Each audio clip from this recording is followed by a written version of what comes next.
What is STEP? Safety, trust, esteem, intimacy, power, and control. So I did a TED talk about a year ago, and I talked about having this when you're dealing with the trauma. These are things that we all learn when we're younger. We learn about safety, we learn about trust, who we can trust, who we can't. One of the first stages, the Ericksonian stages of child development is safety and trust. Who you trust, who you can't trust, trust and distrust. You eventually go into esteem, being able to help yourself or not help yourself, and being able to do things on your own. And then there's a portion where we talk about intimacy as well as power and control. So when you feel unsafe, when you don't know if you're going to come to work and there's going to be a pink slip on your desk, or letting you know that you've been disconnected from service, there may be a sense of feeling unsafe. Am I going to have a job or not?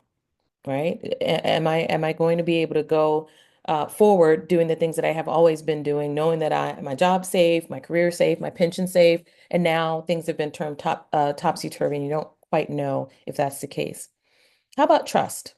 Can you trust the people that are in government, that are in office, that are managers in your corporation, that are in your neighborhood or your community? Can you trust them to have your best interest at heart?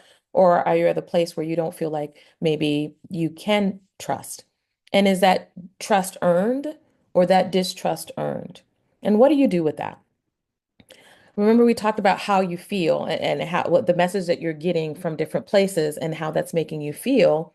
How is that impacting your esteem, right?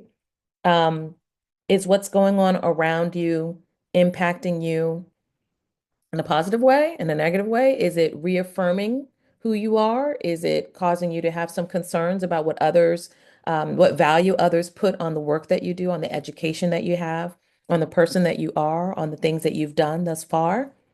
If you've worked for an organization for 10, 30, 40, in my mom's example, 44 years, she automatically at this point wasn't retired and had been told your job is no longer, um, uh, you're no longer going to be doing your job. I'm sure that that might impact, from a certain example, esteem. It's like, wow, if my job is not very useful, it was useful for the last 10, 15, 20 years. Why is it all of a sudden today no longer of value? Intimacy.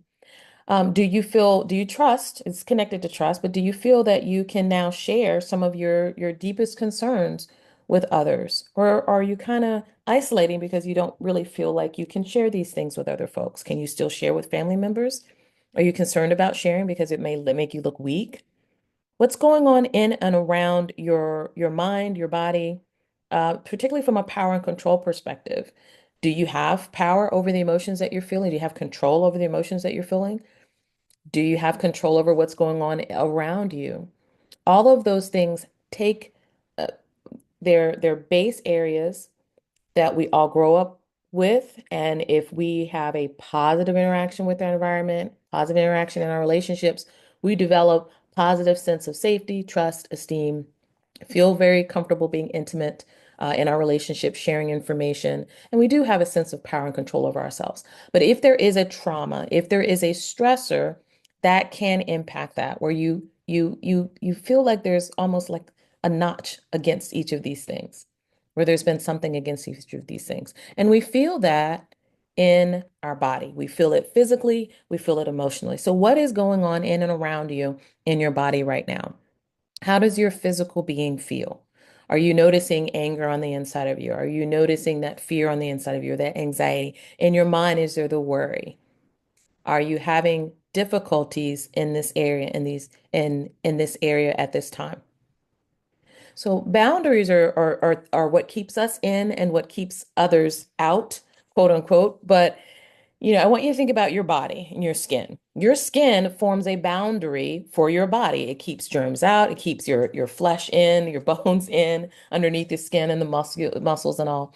So it keeps the things on the inside of your body working well because you're not as exposed to germs and illnesses and physical things that could harm you. You know, if I hit my hand against this desk right now, without the skin, it would hurt really, really bad because I would have direct contact between, my muscles and the fascia over my muscles and this table. But the skin kind of prevents that, prevents me from getting hurt. So that's a good physical boundary.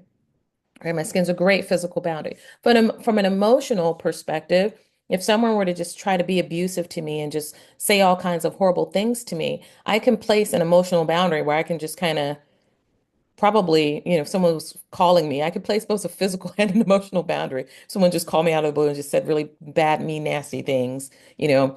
I could hang up the phone physically. There was a boundary there where I'm no longer hearing them. But from an emotional perspective, I wouldn't take the horrible things that they said to heart because I would say, I have no relationship with this person. I don't know who that was. Obviously, a prank caller or somebody who's dealing with their own issues right now. That's all on them, not me. Emotionally, I could put that boundary up and just shut that down because that's not something that belongs to me. I want us to be thinking about the boundaries that we can place right now, physically and emotionally. And now we're going from kind of understanding what might be going on with us to the empowerment part, right? So the empowerment portion is I may need to put up some really good physical and emotional boundaries at this time because I need time for me to be able to take stock, set appropriate goals for what I need in my life, make sure I'm setting up good parameters to have a good, safe relationships, trusting relationships, intimate relationships that improve my esteem, that feed into the areas that I need to be fed at this time, that gives me some power and control back over who I am and what's going on in my life. So some good boundaries might be doing things like making sure I am not doom scrolling or binge watching things that aren't helpful for me. I'm not just binge watching random TV shows, but more importantly, I'm not binge watching lots of political shows. I'm not saying you don't need to know what's going on in the political world around you. I think we do need to know that. But I think it's equally important to make sure that I'm doing things like setting a time when I'm going to watch those things after I've given myself some good quality self-care.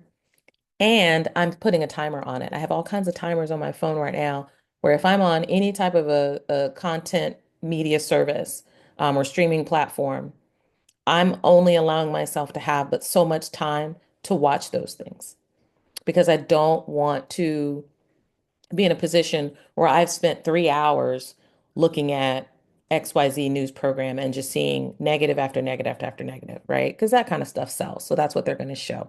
It's not so much the feel good stories that they're going to show, but the negative things. So I put those boundaries up from an emotional standpoint, same thing. I'm doing affirmations for myself. I'm speaking positive things over myself and my staff and the people that I work with, my patients. And when I know, even setting up my schedule, physical and emotionally, my schedule is even set up in a way where if I know that I have certain patients that need additional time and attention from me, they're not back to back with other people that I've got to move a little bit faster with because, they're just coming in and they're doing okay. And we just need to check in with each other, make sure they're doing well. And I'm, refilling their medicines or giving them the positive affirmation that they need to keep doing the things that they're doing, right? I've got my schedule in a certain place. That's a physical boundary. And then emotionally, I've regulated when I may need the most emotional availability for certain patients that really are struggling, as opposed to having these, patients that are doing better and having more positive responses already in remission. They're doing well. And these are just checks to make sure they're still doing well. Those may be patients I have towards the end of the day, right? To give me a little bit of a boost to say, hey, these patients are doing well. I'm doing well. Things are great. Okay, and hopefully that makes sense there. So we're going to talk about our homework, and my sincere hope is that for this period of time, this was great, brief masterclass for you to kind of get an understanding from an empowerment standpoint of who we are, where we are, what we need to do at this point to support ourselves. And your homework is actually the longest part of what we're going to be talking about. And if you're interested in having any of these handouts or this additional information, there is an email at the end. But again, I encourage you to come to the next masterclass because we'll be talking more in depth in the next masterclass. But you've got two things that you need to do. The first thing is to find a place at least 5 different places over the course of the next week, over the course of the next 7 days. You just need to find 5 different places, and I'll give you some examples. But in these 5 different places, I want you to just kind of notice how you're feeling during the time that you're in those places. We're kind of taking stock of where you are right now. And then we're going to talk about things that you can do, again, to help keep yourself in a good, safe space. And we'll talk about if you're not in a good, safe space. I'm going to give you some more information in just a moment. But these are some things that you can do. Okay. And I'm going to read these out. You've got a nice little list here. So, walking on a trail, right? And this could be in your neighborhood, it could be anywhere, but I would prefer it be kind of a wooded area. That would be awesome. So find a hiking trail that you can go to, a public hiking trail or public park that's got some wonderful place that you can walk. But that's an example of a place that you could go to just notice how you're feeling. Okay. Riding alone in an elevator. What is that experience like for you? Sitting alone on a park bench, being in a room with that doesn't have very much in it, maybe just a couple of sparse furniture, being in a room that is a little bit more maybe cluttered, or maybe it's a smaller room that has more things in it. So let's see how it is when you're in an open area room with lots of things, and then in a room that's a little bit tighter, smaller. What's it like being in a very noisy place for you? What about being in a very quiet place? Okay. Sitting in a room where you're not able to see the exit versus being in a room where maybe you can clearly see the exit and you can see exactly how to get in or out versus being in a room where there's only one exit. So these are just some ideas, and the only goal is to increase your awareness about yourself.